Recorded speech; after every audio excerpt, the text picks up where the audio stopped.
izinkan saya menjenguk istri saya di rumah sakit. Semua penjaminnya kuasa hukum saya. Kalau kurang, wahai pengunjung, wahai jamaah, saya tidak kenal Anda.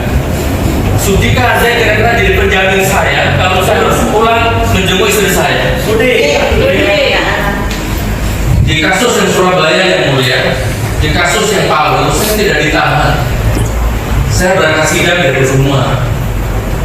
Saya hanya ingin, saya nggak bisa bayangkan kepondak-kepondaknya anak saya yang dua kecil itu harus menemani mamanya waktu itu kronis. Nah sekarang ternyata masuk pikiran yang mulia, pikiran yang mulia. Ini saya tidak menghibah, saya menangis bukan saya cengeng. Ya, saya sudah berusaha nahan, tapi mengingat batas kemanusiaan saya. Sekarang ditambah di potongan dari Probolinggo. Yang mulia mohon berunding, saya tunggu hasilnya. Saya ingin jenguk istri saya. Selasa saya datang tepat waktu, penjaminnya semua kuasa hukum saya dan pengunjung yang hadir sini. Saya tidak mungkin merusak barang bukti, itu bukan sifat saya, dan saya tidak mungkin melarikan diri. Naudzubillah min dzalik, saya bukan pengecut. Indonesia sejak dulu kala tetap dipuja-puja bangsa. Ternyata nambah lagi episode. Sekarang ada episode yang sangat menarik dan sayang kalau kita lewatkan, tinggalkan ya. Hari ini Sugeng Ngurah Harja nangis minta penangguhan penahanan karena mengingat istrinya sedang sakit. Meskipun beliau sudah berjanji tidak akan meminta penangguhan penahanan, tetapi janjinya lalu dicabut karena ternyata istrinya sedang sakit. Kita doakan mudah-mudahan Sugeng Ngurah Harja istrinya disembuhkan oleh Allah Subhanahu wa taala. Ternyata episode Sugeng Ngurah Harja dan Bambang Tri belum final. Ternyata nambah lagi episode sekarang. Ada episode yang sangat menarik dan sayang kalau kita lewatkan. Tinggalkan ya hari ini, minta penangguhan penahanan karena mengingat istrinya sedang sakit. Meskipun beliau sudah berjanji tidak akan meminta penangguhan penahanan, tetapi janjinya lalu dicabut karena ternyata istrinya sedang sakit dan bisa menjalani aktivitasnya seperti biasa. Lalu kemudian Bang Tri yang kembali melakukan aksi tutup telinga, tidak mau menerima fakta bahwa dirinya bersalah, dan bahkan seorang yang mau mewawancari dirinya diamuk habis-habisan oleh Bang Tri. Ini membuktikan bahwa Bang Tri error. Saya menjenguk istri saya di rumah sakit. Semua penjaminnya kuasa hukum saya. Kalau kurang, wahai pengunjung, wahai jamaah, saya tidak kenal Anda. Sudikah Anda kira-kira jadi penjamin saya kalau saya harus pulang menjenguk istri saya? Sudi. Di kasus yang Surabaya yang mulia, di kasus yang Palu, saya tidak ditahan. Saya berangkat sidang dari semua.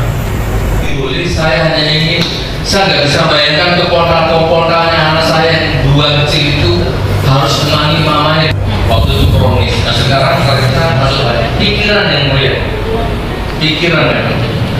Ini saya tidak menghibah, saya menangis bukan saya cengeng. Ya, saya sudah berusaha nahan, tapi mengingat batas kemanusiaan saya.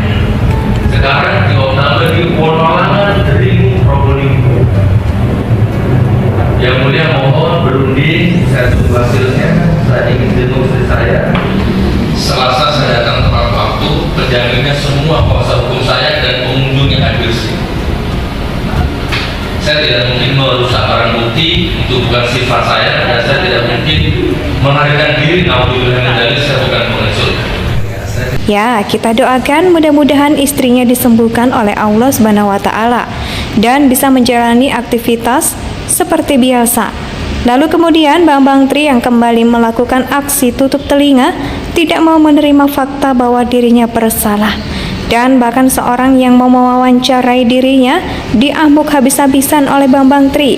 Ini membuktikan bahwa Bambang Tri error. Tidak tahu nih, umur manusia itu tidak tebak yang mulia. butuh waktu yang mulia. Izin. Saya lisan saja, saya hanya ingin jemput ke rumah sakit. Apa diperlukan setelah ketemu terus saya balik lagi ke sel, monggo. Saya nggak usah dikawal juga nggak apa-apa, saya siap yang mulia.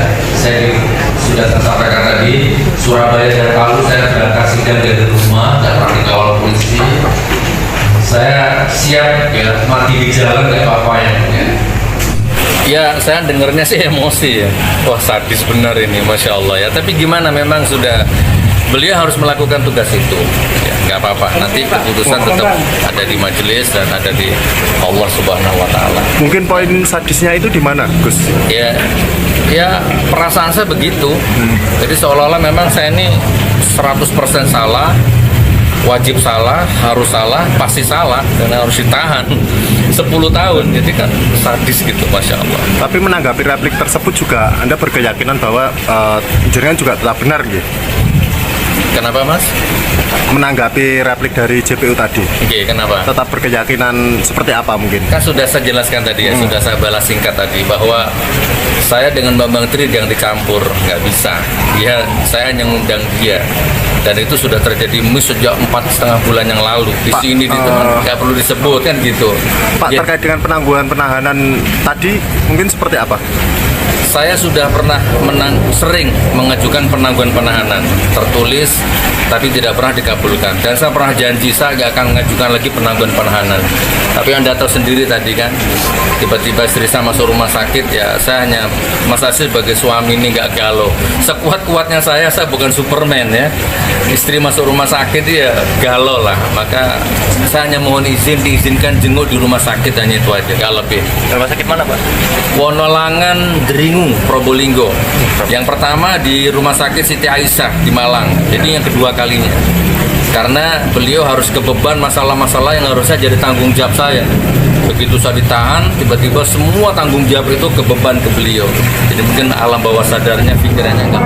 Digunakan adalah dengan memutarbalikkan tanggung jawab di mana pihak penuntut umum diminta yang harus membuktikan keaslian dari ijazah Joko Widodo dan sempat menerangkan di persidangan cara meyakinkan ijazah seseorang bisa dilakukan pengecekan di kampus atau data bisa lihat di dikti atau dilihat di badan otoritas.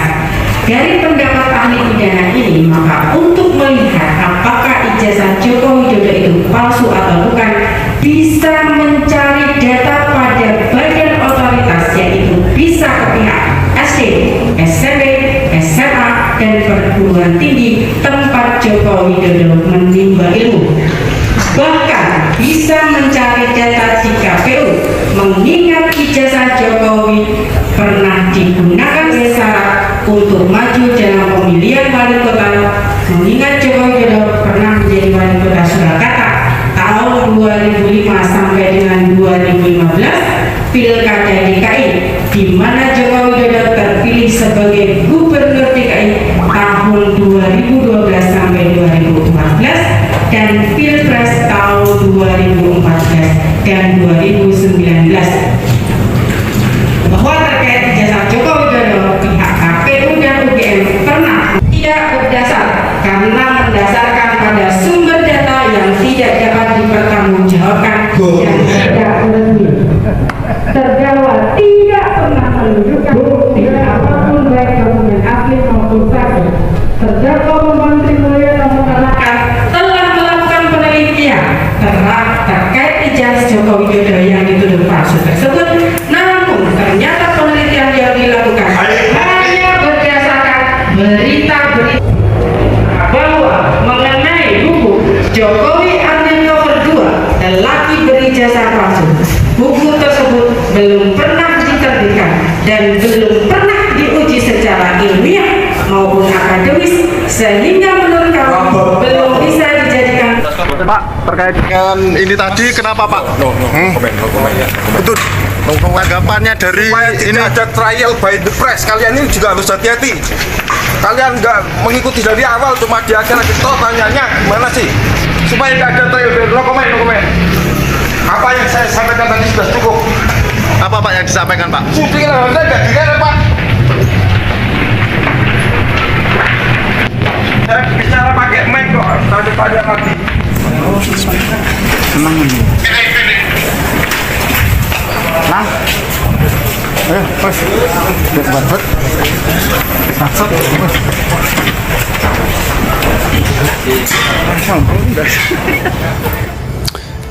Kasihan ya. Makanya saya berpesan kepada Sugik Nurharja, hati-hati di dalam berucap. Bahkan Anda di dalam hal janji pun sembarangan. Gak bolehlah Anda berjanji tidak akan meminta penangguhan penahanan, lalu kemudian diingkarikan janjinya karena istri Anda sakit. Artinya Anda memang selalu sembarangan di dalam berucap. Ketika Anda ngomong kayak gitu, itu Anda sedang gagah, Anda sedang sombong. Anda seolah-olah yang mengatur semua sirkulasi di dunia ini. Kan itu.